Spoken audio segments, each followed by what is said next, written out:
आज ही Doubtnut app download करें। Doubtnut पर होगा अब आपके सभी मैथ्स, केमिस्ट्री, फिजिक्स और बायोलॉजी डाउट्स का सफाया।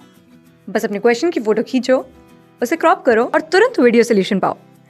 Download now. नमस्कार दोस्तों, डाउटनेट में आप सभी का स्वागत है। दोस्तों, हमारा आज का प्रश्न है, भारत में राष्ट्रीय आय के संगठन के संबंध में निम्नलिखित में से कौन सा एक सही है।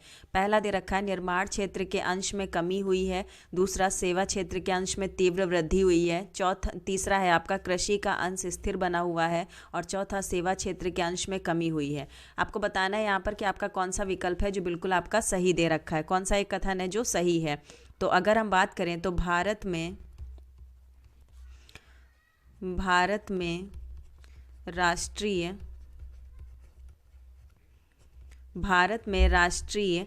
आय के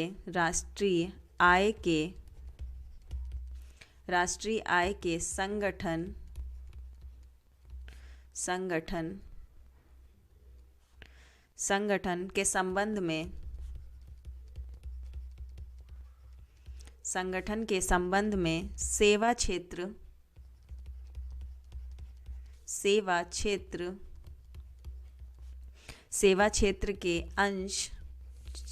क्षेत्र के अंश में तीव्रता या तीव्र वृद्धि हुई है।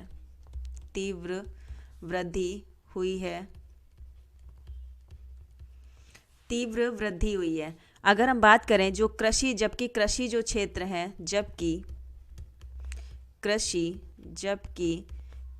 क्षेत्र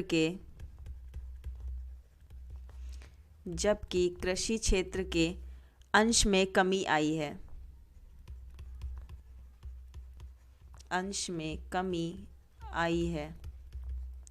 तो दोस्तों, अगर हम बात करें यहाँ पर जो आपकी 2011 और 12 के अनुसार, अगर हम सेवा क्षेत्र का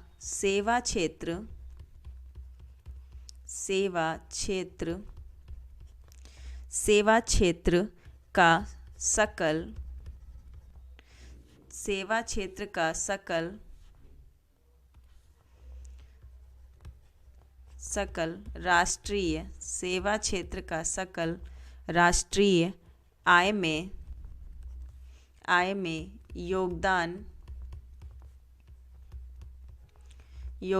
2011 और 2011 में स्थिर मूल्यों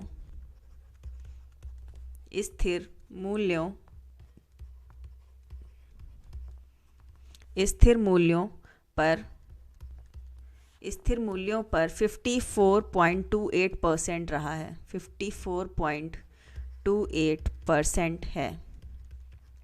तो दोस्तों, यहाँ पर आपसे पूछा जा रहा है कि भारत के राष्ट्रीय आय के संगठन के संबंध में कौन सा एक कथन सही है। तो यहाँ पर जो सेवा क्षेत्र है उसमें क्या हुई है, अभी तीव्र वृद्धि हुई है, जबकि जो कृषि क्षेत्र हैं आपके यहाँ पर कृषि क्षेत्र दे रखे हैं, उनके अंश के संगठन में क्या आई है, कमी आई है। तो यहाँ पर हमारा जो बी विकल्प होगा वो बिल्कुल सही हो जाएगा। दोस्तों, थोड़ा सा ये समझ लेते हैं जो आपके अन्य विकल्प दे रखे हैं, निर्माण क्षेत्र, सेवा क्षेत्र और कृषि क्षेत्र, ये किस किस क्षेत्र के अंतर्गत आते हैं, थोड़ा सा आइए उनकी चर्चा कर लें। तो अगर हम बात करें तो अगर आपके जो निर्माण क्षेत्र होता है वो किसके अंतर्गत आता है, थोड़ा सा आइए हम पहले समझने का प्रयास करेंगे। निर्माण क्षेत्र, अगर हम आपके निर्माण क्षेत्र की बात करें तो जो आपका निर्माण क्षेत्र होता है वो आपका द्वितीयक उद्योग में शामिल होता है।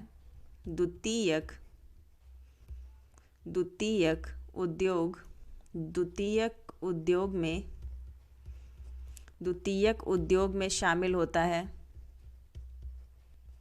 अगर हम आपके सेवा क्षेत्र की बात करें, जो आपका सेवा क्षेत्र दे रखा है, तो ये जो है ये किस क्षेत्र में शामिल होता है, थोड़ा सा ये उसकी चर्चा कर लेते हैं। जो आपका सर्विस सेक्टर है वो आपका तृतीयक क्षेत्र में शामिल होता है, तृतीयक क्षेत्र में शामिल होता है। और अगर हम बात करें आपके कृषि की बात करें तो आपका जो भारत देश है, जैसा कि हम जानते हैं भारत जो है वो कृषि प्रधान देश है, भारत कृषि प्रधान देश है। और यहाँ पर जो है वो 68% जनसंख्या जो है, मतलब 68% जो जनसंख्या है, 68% जनसंख्या कृषि क्षेत्र से रोजगार प्राप्त करती है। कृषि क्षेत्र पर निर्भर है, कह सकते हैं हम। जनसंख्या कृषि क्षेत्र पर निर्भर है। तो ये रहे दोस्तों आपके कुछ विकल्पों से महत्वपूर्ण बिंदु, जैसा कि आपका निर्माण क्षेत्र, सेवा क्षेत्र और कृषि क्षेत्र दे रखा है, तो इनके बारे में हमें पता होना चाहिए कि ये कौन कौन से क्षेत्र के अंतर्गत आते हैं। तो यहाँ पर हमारा जो सही विकल्प होगा वो आपका बी विकल्प हो जाएगा। धन्यवाद दोस्तों। क्लास 6 से 12 से लेके नीट, IIT, JEE मेंस और एडवांस के लेवल तक 10 मिलियन से ज्यादा स्टूडेंट्स का भरोसा। आज ही डाउनलोड करें डाउटनेट ऐप या व्हाट्सएप कीजिए अपने डाउट्स 8400 400 400 पर।